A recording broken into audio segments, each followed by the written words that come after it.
All right, guys, I'm back for another reading lesson in our Meeting Characters and Learning Lessons unit. Last time we talked about how you can reread pages in your book or even reread the whole book and notice more things each time you reread. For this lesson, I want to talk about how when you reread, you might notice something new about one page or a new detail about one page, but you can also notice how pages go together.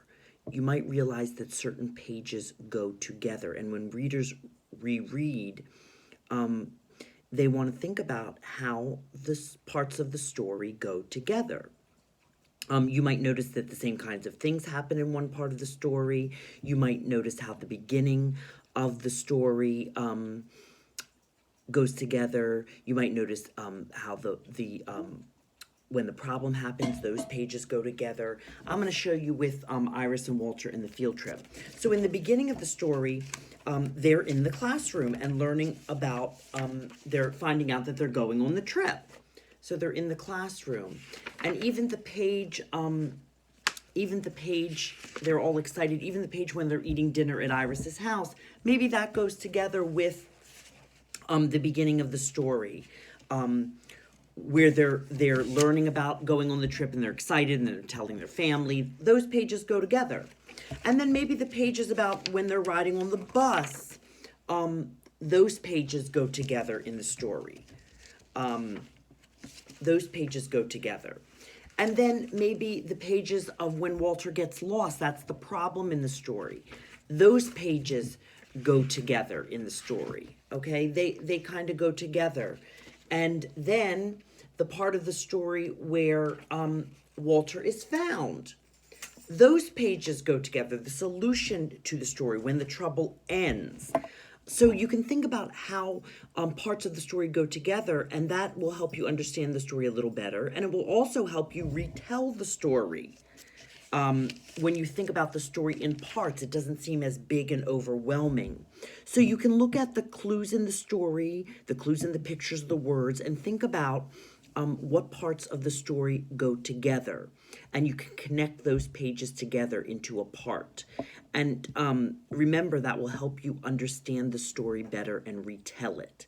Now, in the reading tools section, I have this chart, Off We Go on Reading Adventures.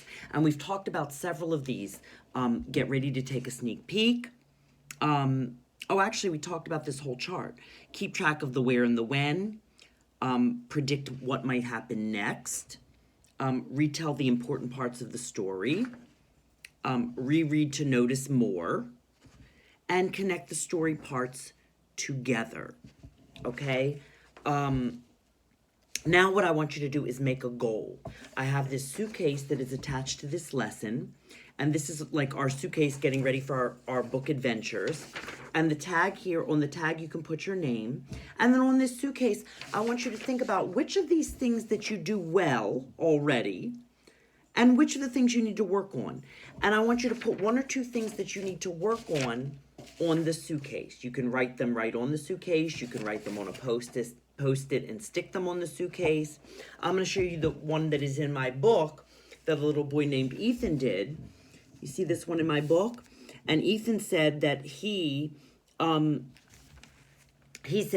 that he needs to get ready and take a sneak peek, and he needs to reread to notice more. So he put those two things that he needs to work on his suitcase, okay? You don't have to put the things on the suitcase that you're already good at. Just put one or two things that you need to work on. And then you can keep that suitcase next to you to remind you of the things that you need to work on while you're reading, okay? And I will see you next time.